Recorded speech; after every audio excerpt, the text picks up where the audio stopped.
Majority రాజ్యాధికారం కార్యక్రమానికి తిరిగి స్వాగతం. సార్, మనం చర్చల మధ్యలో ఒకటి మీరు ప్రజా ప్రాతినిధ్య చట్టం గురించి చెప్తున్నారు. ఆ చట్టం బడుగులకు ఉపపడిందా, లేదంటే బడుగుల అధికారానికి ఇంకా దూరం చేసిందా?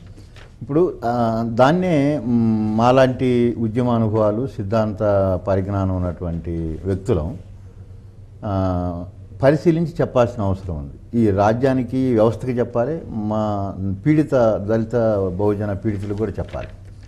అదేంటంటే, మన దేశంలో ప్రాతినిధ్య ప్రజాస్వామ్య చట్టం ఉంది. ఇటీవల కాలంలో కొన్ని నియోజకవర్గాల్ని బైఫర్కేట్ చేశారు, వాటిని నిర్మాణ రూపం ఇచ్చారు.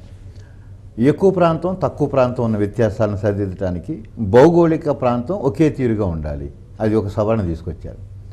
అలాగే ఒక నియోజకవర్గంలో ఎక్కువ మంది ఓటర్లు, మరొక నియోజకవర్గంలో తక్కువ మంది ఓటర్లు ఉండే వ్యత్యాసాలు ఉంటే దాదాపు అన్ని నియోజకవర్గాలు సమాన జనాభా ఉండేటట్లుగా చూశారు. ఈ భౌగోళిక సమానత్వాన్ని, జనాభా సమానత్వాన్ని ప్రాతిపదికగా నియోజకవర్గాల్ని పునర్నిర్మించడం అనేది ఈ ప్రజాప్రాతినిధ్య చట్టం ప్రకారమే చేశారు. ఇది చక్కగానే చేశారు. భౌగోళిక అసమానతలను సరిదిద్దుతావు, జనాభా అసమానతను సరిదిద్దుతావు, కానీ ప్రాతినిధ్య చట్టంలో ప్రజలకి మెజారిటీ ప్రాతినిధ్యం ఉన్నదా అనేదాన్ని మాత్రం సరిదిద్దడానికి సిద్ధంగా లేవు. నేను అది సరిదిద్దడానికి సవరణ చేయాల్సిన అవసరం ఈ చట్టానికి ఉందంటున్నాను.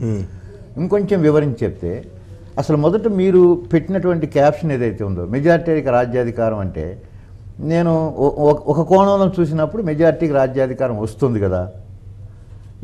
ఒక అభ్యర్థి గెలవాలంటే మెజారిటీ కావాలి, ఒక పార్టీ ప్రభుత్వాన్ని ఏర్పాటు చేయాలంటే ఆ పార్టీ తాలూకు ప్రతినిధులు, మెజారిటీ సభ్యులు గెలవాలి. So majority is the criteria of democracy. ఇండియాలో ఇవాళ ఓట్ల రాజకీయాలు ఈ డెమోక్రటిక్ ప్రిన్సిపల్ మీదనే. అభ్యర్థి మెజారిటీ రాకుండా గెలవట్లేదు, పార్టీ మెజారిటీ లేకుండా ప్రభుత్వం ఫామ్ చేయట్లేదు. Why not it is a democratic process? ఇది మెజారిటీ రాజ్యాధికారంలోకి వచ్చేటటువంటి డెమోక్రటిక్ ప్రాసెసే. అట్లా పైనుంచి చూస్తే ఇది మనం తప్పట్టాల్సిన, సవరించాల్సిన అవసరం లేదనిపిస్తుంది. అందుకనే మేము అడ్వకేట్గా కోర్టులో కేసు వాదిస్తే కేసు అయితే ఓడిపోయాం, కానీ ఎందుకు ఓడిపోయాం, ఎట్లా గెలవాలని అనుభవం వచ్చిందని చెప్తున్నానే.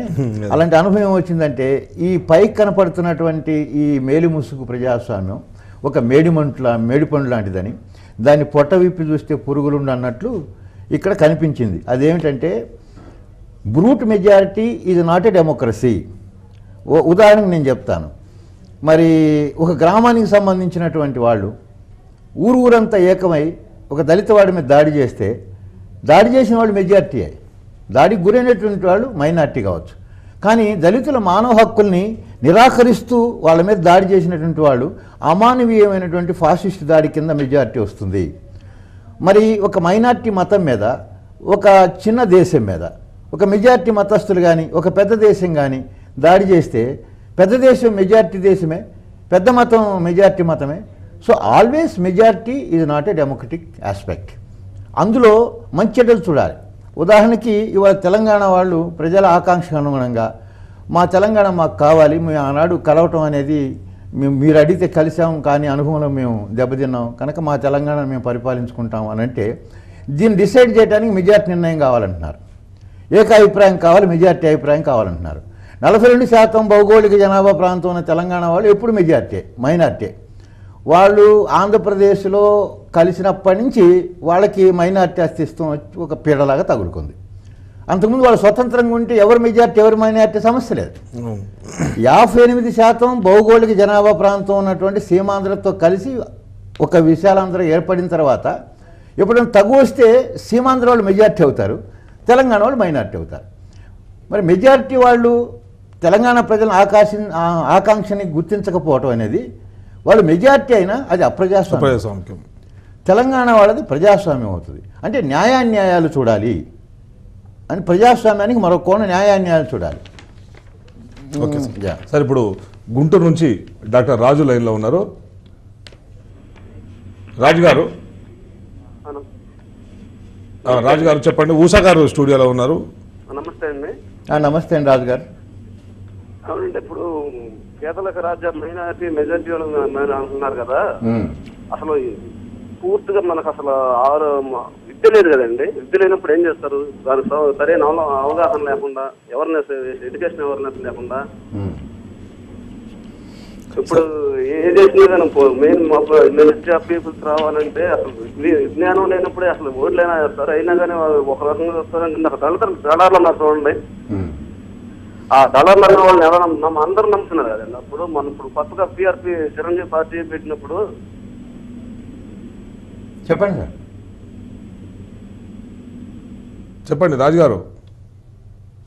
రాజుగారు సాంకేతిక కారణాల వల్ల రాజుగారి ఫోన్ అందుకోలేకపోతున్నాం. సార్ రాజుగారి అభిప్రాయం ఉంది, ఎడ్యుకేషన్ లేకపోవడం మూలంగా దళితుల్లో ఉన్న దళారుల మూలంగా రాజ్యాధికారంలోకి రాలేకపోతున్నాం. రాజుగారు దళాలు సమస్య ఇంతకుముందు మాట్లాడుకున్నాం, కానీ ఎడ్యుకేషన్ వరకు పరిమితమై మాట్లాడుకుంటే విద్యావంతులే అంత మంచి పనులు చేసేవాళ్ళు, జ్ఞానవంతంగా అన్ని పనులు చేసేవాళ్ళు అయితే అంబేద్కర్ అన్నాడు ఈ దేశంలో బ్రాహ్మణులంత విద్యావంతులు లేరు, తరతరాలు విద్యావంతులు వాళ్ళు చేసినంత ద్రోహం ప్రపంచంలో ఇంకొకరు ఎవరు చేయలేదు. So education is not the criteria. అట్లాగే రాజ్యాంగం రాస్తూ రాజ్యాంగ సభలో చదువుకున్న సంపన్నవంతమైన విద్యావంతులు, సంపన్న వర్గాలకు సంబంధించిన వాళ్ళే జ్ఞానవంతులు, ఈ వ్యవస్థ నడపగలిగిన అనుభవం కలిగినటువంటి వాళ్ళుగా ఉంటారు కనుక వాళ్ళకే ఓటు హక్కు ఉండాలనేది ఒక వాదం ఉంది ఆనాడు. అంబేద్కర్ దానికి ఒకటే ప్రశ్నించాడు, అసలు డెమోక్రసీ అంటే ప్రజలు తాము ఎన్నుకున్నటువంటి వ్యక్తిని ప్రతినిధిగా పంపించడం అనే ప్రజలే ప్రభువులు అనే కాన్సెప్ట్. రాజులే ప్రభువులు అనేటటువంటి వాళ్ళు, ధనికులే ప్రభువులు, విద్యావంతులే ప్రభువులు అనేది ప్రజాస్వామ్యం కాదు, మరో రకపు నిరంకుశపు రాజ్యాంగం రాజరికం అవుతుంది. కానీ ప్రజలే ప్రభువులు అంటే అర్థం ఏంటి? ప్రజలు ఎన్నుకున్న తమ ఇష్టాయిష్టాలతో ఓటేసి ఎన్నుకున్న ప్రజాప్రతినిధులు పరిపాలించాలని. ఇప్పుడు దాకా దేశంలో జరిగిన అన్ని ఎన్నికల్లో విజ్ఞానవంతమైన తీర్పిచ్చింది నిరక్షరాస్యులైనటువంటి ప్రజలే. తెలంగాణ వెనకబడింది, ఎక్కువ మంది నిరక్షరాస్యులు ఉన్నారని అంటున్నారు కదా. అలాంటి వాళ్ళు డబ్బుకి, సారాకి, బీడీకి, బీసీకి, రకరకాల ప్రలోభాలకి అన్నిటినీ ఎడంకాలతో తన్ని బంపర్ మెజార్టీతో తెలంగాణ వాదానికి ప్రాతినిధ్యం వహించేవాడు పూచికపురం నిలబడిన గెలిపిస్తున్నారు. అంటే అట్లా గెలిపించిన కనుక ప్రజాస్వామ్య ఆకాంక్ష, న్యాయమైన ఆకాంక్ష గెలుపుకి, రాజ్యాధికారానికి, పరిపాలనకి ప్రాతిపదిక కావాలి. కానీ విద్య ఒక్కటే కాదు. విద్య వద్దని నేను అంటలేదు. విద్య విజ్ఞానాన్ని ఇస్తుంది, వివేకాన్ని ఇస్తుంది. కానీ అది ఒక్కటే కాదు, డెమోక్రసీ ప్రాతినిధ్యాన్ని ఇవ్వాలి. నేను అదే చెప్పబోతున్నాను ఇందాక. మనం అనుకున్న దాని ప్రకారం చూస్తే ఒక ముఖ్యమైన మౌలికమైన మార్పు తీసుకోవాల్సింది ఏంటంటే, వర్గ వ్యవస్థ మాత్రమే ఉన్నటువంటి ప్రపంచంలో ఏ దేశాల్లోనైనా ఈనాడు ప్రజాస్వామ్యం నెలకొని పరిపాలన సాగుతుంది. కానీ అదే పరిపాలన ఇక్కడ ప్రజాస్వామ్య పరిపాలన ఆధునిక వైతాళికుడైనటువంటి మహనీయుడు మహాత్మా జ్యోతిరావు పూలే ఆనాడే చెప్పాడు, ఇండియాకు కావాల్సింది సోషల్ డెమోక్రసీ అని. Social democracy. అంబేద్కర్ ఏమన్నాడు? రాజ్యాంగం రాస్తూ అందరికీ ప్రాతినిధ్యం ఉండేటువంటి యూనివర్సల్ ఫ్రాంచైజ్ తీసుకోవాలి, అంటే సార్వజనీన ఓటు హక్కు, వయోజన ఓటు హక్కు అనేది ప్రాతిపదికగా తీసుకోవాలి. ఒక ఓటు ఒక విలువ. ఆ ఓటు వేసేవాడు ధనికుడైన, పేదవాడైనా, విద్యావంతుడైనా, నిరక్షరాస్యుడైనా ఒకే విలువతో ఆ ఓటు వేసే హక్కు, ఓటు హక్కు ప్రతి వ్యక్తికి ఉండాలి. అట్లాంటి వ్యక్తులు ఎన్నుకునేటువంటి ప్రజాప్రతినిధులు గెలవాలి. గెలిస్తే అది ప్రజాస్వామ్యం అవుతుందని చెప్పాడు. నేనేమనుకుంటున్నాను, అంబేద్కర్ చెప్పిన నిర్వచనంలో కూడా మళ్ళీ పునరాలోచించాలనిపిస్తుంది. పూలే చెప్పినటువంటి సామాజిక ప్రజాస్వామ్య సూత్రాన్ని how to include in this Indian democracy అనేది ఎక్సర్సైజ్ చేయాల్సిన అవసరం ఉంది.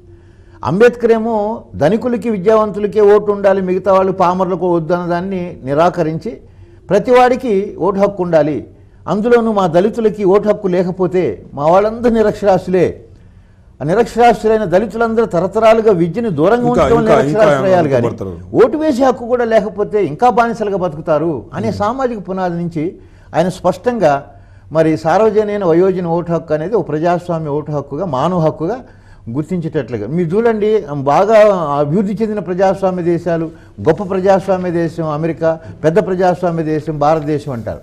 ఆ గొప్ప ప్రజాస్వామ్య దేశంలో కూడా ప్రజాస్వామ్యంలో తెల్లవాళ్ళకే కాదు నల్లవాళ్ళకు కూడా ఓటు హక్కు కావాలని కొట్లాడటం జరిగింది. అట్లా ఆ హక్కు నల్లవాళ్ళు ఓటు హక్కు సంపాదించారు. ఒక మాట, నల్లవాడికి ఓటు ఇచ్చిన తర్వాత ఆడవాళ్ళకు ఓటు హక్కు కావాలని ఉద్యమం చేయాల్సి వచ్చింది. గేలాం పెట్టిన గొప్ప సామాజిక శాస్త్రవేత్త మన దేశంలో ఉన్నారు, అమెరికా నుంచి వచ్చి. ఆమె నల్ల స్త్రీలకు ఓటు హక్కు కావాలని ఉద్యమంలో పనిచేసినట్టుంటే ఆవిడ. ఇప్పుడు అంటే మామూలుగా మన ప్రత్యేకించి మన రాష్ట్రంలో ఉన్న పరిస్థితి ఒకటి, బడుగులు ఎవరైతే మెజారిటీ ప్రజలు అధికారంలో రావాలన్న ఆకాంక్ష దళితుల్లో ఉన్నంతగా, అంటే బహుశా ఎస్సీలో ఉన్నంతగా బీసీలో లేదు. రెండు కులాల మధ్య ఐక్యత లేదు అనేది ఒక వాదన బలంగా ఉంది.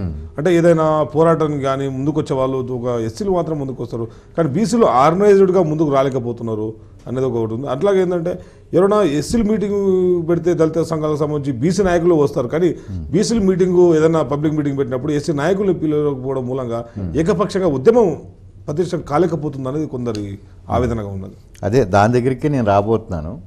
అందుకని నేను ఒక్క మాట ఇంతకుముందు అని చెప్పేసి ఈ లింక్లోకి వస్తాను. ఒకటేంటంటే భారతదేశంలో సామాజిక ప్రజాస్వామ్యం కావాలని నేను ఎందుకంటున్నాను అంటే, ఇప్పుడున్నది ఓటు స్వామ్యమే కానీ సీటు స్వామ్యం కాదు. ఓటు స్వామ్యం రూపంలో మెజారిటీ కనిపిస్తుంది. సీటు స్వామ్యం రూపంలో అంటే అన్ని వర్గాలకి సీట్లు జనాభా దామాషా ప్రకారం ఇచ్చే ప్రాతినిధ్యం, సామాజిక ప్రాతినిధ్యం. ఆ సామాజిక ప్రాతినిధ్యం ఇస్తే తప్ప ఈ ఓటు స్వామ్యం తాలూకు మెజారిటీ, సీటు స్వామ్యం తాలూకు మెజారిటీ వర్గాలకు కూడా వచ్చి ఇచ్చేటటువంటి చట్టబద్ధమైనటువంటి కనుక ప్రజాస్వామ్య విధానాన్ని రాజ్యాంగబద్ధం చేస్తే తరతరాలుగా అణచివేతకు గురైనటువంటి విభజనకు గురైనటువంటి ఈ పీడితులు విభజితులు ఉన్నారే, వాళ్ళంతటి వాళ్ళే విభజనను అధిగమించాలి, వాళ్ళంతటి వాళ్ళే పీడన అధిగమించాలి, అప్పుడు రాజ్యాధికారం సాధించాలని పరీక్షలను ఎంతకాలం పెడతారు మా జాతులకి? మీకు నిజంగా చిత్తశుద్ధి ఉంటే ఇది ప్రజాస్వామ్యంగా మెజారిటీ చిత్తశుద్ధి కావాలి. రాజ్యాంగ సవరణ సంస్కరణ ఎందుకు చేయరు, ఎందుకు ప్రతిపాదించరు? ఈ దేశం నుండి అభ్యుదయ ప్రజాస్వామ్యవాదులంతా వాళ్ళందరికీ నేను విజ్ఞప్తి చేస్తున్నా, ఈ రాజ్యానికి విజ్ఞప్తి చేస్తున్నా. సీటు స్వామ్యాన్ని, ఓటు స్వామ్యాన్ని, రెండు స్వామ్యాన్ని తీసుకురండి. ఇప్పటికే దళితులకి వాళ్ళ జనాభా దామాషా ప్రకారం వాళ్ళకి సీటు స్వామ్యం ఉంది, వాళ్ళు ఓటు స్వామ్యం, ఓటు హక్కు ఉంది. బీసీలకు కూడా రాజ్యాధికారంలో స్థానిక సంస్థలు ఇస్తున్నారు కదా, అట్లాగే చట్టసభల్లో కూడా రాజ్యాధికారంలో వాళ్ళకి రిజర్వేషన్ జనాభా దామాషా ప్రకారం, మళ్ళీ కొర్రెలు గిర్రెలు ఇవ్వద్దు. ఆ తర్వాత స్త్రీలకి 50% ఇవ్వండి వాళ్ళకి ప్రాతినిధ్యం. అంటే బీసీలకి 50% కనుక రాజకీయ ప్రాతినిధ్యం ఇస్తే అదే బీసీల్లో మళ్ళీ 50లో 25%, అంటే 50లో 50% వాళ్ళ స్త్రీలకు ఇస్తారు. అగ్రవర్ణాల్లో 50% అగ్రవర్ణాల పురుషులకి, అగ్రవర్ణాల స్త్రీలకు ఇస్తారు. So caste, gender both are representative డెమోక్రసీలోకి అడాప్ట్ కావాలి. ఆల్రెడీ మీరు మహిళా రిజర్వేషన్లు ఇవ్వడానికి సిద్ధంగా ఉన్నారు, దళిత రిజర్వేషన్లు ఇవ్వడానికి సిద్ధంగా ఉన్నారు, మరి గిరిజన రిజర్వేషన్ ఇవ్వడానికి సిద్ధంగా ఉన్నారు. మరి ప్రాంతాల వారీగా తెలంగాణ ప్రాంతం మా ప్రాంతానికి 42% కావాలంటే ఆ శాతం ప్రకారం సీట్లు ఇవ్వడానికి సిద్ధంగా ఉన్నారు. ఇవాళ రేపైనా బీసీలకు ఒక్కరికి ఎందుకు మినహాయిస్తున్నారు? ఇక్కడనే దళితుల్ని బుజ్జగించి, గిరిజనులను బుజ్జగించి వాళ్ళని అగ్రకుల పాలకవర్గాల సాంప్రదాయక ఓటు బ్యాంకుగా మార్చుకుంటున్నందువల్ల లబ్ధి దొరుకుతున్న వాళ్ళేమో బీసీలతో కలిసి ఉమ్మడి రాజ్యాధికారం కోసం ప్రయత్నం చేయనీయకుండా పాలకవర్గాలు వాళ్ళని బుట్టలు వేసుకుంటున్నాయి. అసలు ఈ వ్యవస్థలోనే అది ఉందంటున్నాను నేను. ఒకప్పుడు ద్విజ అగ్రవర్ణాల మీద తిరుగుబాటు చేసిన ప్రాచీన యుగంలో బహుజనులందరూ ఒకటే మెజారిటీగా ఉన్నారు. రాజ్యాధికారంలో రాబోటానికి, రాజ్యాధికారం సాధించడానికి ప్రయత్నం చేశారు. అప్పటిదాకా ఈ వ్యవస్థలో ఉన్నది వర్ణ వ్యవస్థే, 2 శిబిరాలుగా మాత్రమే ఉండేది. అప్పుడు వచ్చిన కుల వ్యవస్థ వాళ్ళు చేసింది ఏంటంటే మెజారిటీ బహుజనుల్ని 2గా విభజించి అందులో మళ్ళీ మెజారిటీ ఉండేటటువంటి శూద్ర బీసీ, ఇప్పుడు బీసీ అంటున్నాం, ఆ శూద్రుల్ని టచ్బుల్స్గా కలుపుకొని సవర్ణ ఐడెంటిటీ ఇచ్చి మైనార్టీగా ఉండేటువంటి అతిశూద్రుల్ని వేరు చేసి ఊరు బయట ఉంచి వాళ్ళని ఒంటరి చేశారు. ఈ ఒంటరి చేయటం అనే దాంట్లో ఉన్నటువంటి పద్మవ్యూహమే ఇప్పుడు దాకా నడుస్తున్నటువంటి సామాజిక విభజనకి మూలం. ఇక్కడ ఒక ఉదాహరణ చెప్తాను మీకు. చాలామంది అభిమన్యుడు పద్మవ్యూహంలో ప్రవేశించగలిగాడు కానీ తిరిగి విజయంతో రాలేకపోయాడు. పద్మవ్యూహం అంటే ప్రవేశాన్ని అలవ చేస్తుంది కానీ తిరిగి విజయం బయటికి రాలేడు అంటది. అందులో ఏమి లేదు. ముఖ్యమైన సూత్రం ఏంటంటే అభిమన్యుడు పద్మవ్యూహంలో ప్రవేశించిన తర్వాత ఎదురుబడిన ప్రత్యర్థిని చెలగాడుతూ యుద్ధం చేసుకుంటూ పోతే గెలిచేవాడే. కానీ ఇతను అట్లా ప్రవేశించిన తర్వాత ఎవడు కూడా ఎదురు బదులు యుద్ధం చేయాల. ఇతన్ని ఒంటరి చేసి అందరూ చుట్టుముట్టి ఒకేసారి మట్టు పెడతారు. ఒంటరి చేయటం ద్వారా చంపటమే పద్మవ్యూహం అనేది. అలాగే ఈ దేశంలో మూకుమ్మడిగా ఎదుర్కోవడం అనేది చేయరు. ఇది దొంగ దెబ్బ. అట్టనే ఈ వ్యవస్థలో ఒక దొంగ దెబ్బ తీయటం కోసం దళితుల్ని ఒంటరి వాళ్ళని చేసి బీసీలను తీసుకెళ్లి అగ్రవర్ణాలు ఉండే ఊళ్ళో పడేసి దళితులు ఏమన్నా మానవ హక్కులు కావాలంటే వాటిని వ్యతిరేకించేవాళ్ళు అగ్రవర్ణాలు వ్యతిరేకిస్తారు, బీసీలు వ్యతిరేకిస్తారు. వీళ్ళిద్దరు ఎప్పుడు శత్రువులుగా కొట్లాడుకుని మరి సామాజిక సమైక్యతకి వీళ్ళేని పెటకం పెట్టి రాజకీయ సమైక్యత ఎక్కడి నుంచి వస్తుంది? సారీ. రెండో విషయం, ఇప్పుడు నడుస్తున్నటువంటి వ్యవస్థలో మరి దీన్ని అధిగమించడానికి ఏమైనా అందుకని నేను అంటున్నాను, ఈ దేశంలో ఓటు స్వామ్యం, సీటు స్వామ్యం సంస్కరణ సాధించడం ఒక ఉద్యమం. వాళ్ళు చేయరు. వాళ్ళ కోసం ఎదురు చూడకుండా మనమే స్వయం సంస్కరణతో ఏం చేయాలి, ఏం చేస్తే బాగుంటుంది Yeah. మీకు దాదాపు ఇన్ని సంవత్సరాలుగా మీరు దాదాపుగా అన్ని ఉద్యమాలతో మీకు సంబంధాలు ఉన్నాయి. దళిత ఉద్యమాలతో, విప్లవ ఉద్యమాలతో కూడా. ఇప్పుడు బీసీలని, మైనారిటీలు అందరినీ ఏకం చేసే ఇలాంటి ప్రోగ్రామ్ తీసుకుంటే బాగుంటుంది. ఏకం చేసే ప్రోగ్రాం రెండు మాటలు నేనేం చెప్పదలుచుకున్నానంటే, ఇప్పుడు మనకి అణగారిన కులాల్లో కూడా ధనిక వర్గం ఎంతో కొంత 5% ఎంతో కొంత శాతం ఎమర్జ్ అయింది. ఈ ధనిక వర్గ ఎమర్జ్ అయినటువంటి దళిత బహుజనంలో ఉండే ధనిక వర్గమే కులాన్ని గుంపుగా ర్యాలీ చేసి వాళ్ళ స్వప్రయోజనాన్ని నెరవేర్చుకోవడం కోసం కులానికి గుంపు స్వభావం ఉంది కదా, అందుకని అసలు ధనికుడైన కులం పేరు చెప్తే కులం అంతా పోతుంది. అట్లా అణగారిన కులాల్లో దళిత వర్గ దృక్పథమే దళారీ దృక్పథానికి మూలంగా ఉంది కనుక వీరన్న నేను ఆలోచించినటువంటి కులవర్గ దృక్పథమే దీనికి రక్షణ కవచంగా పనిచేస్తుంది కనుక శ్రామిక వర్గ దృక్పథంతో అణగారిన కులాన్ని ర్యాలీ చేసేటటువంటి సిద్ధాంత అవగాహన తీసుకోవాలి ఒకటి. రెండోది వచ్చి విడగొట్టి పాలించే విధానానికి విరుగుడుగా కూడగట్టి పాలించే విధానానికి ఆ వ్యూహాత్మకంగా వ్యవహరించేటటువంటి చిత్తశుద్ధి కలిగినటువంటి పార్టీ నాయకత్వం కావాలి. ఈ రెండు దీని గురించి చర్చ కొనసాగించే ముందు ఇప్పుడు ఒక చిన్న బ్రేక్ తీసుకుందాం. బ్రేక్ తర్వాత ఈ కార్యక్రమం మళ్ళీ కొనసాగుతుంది.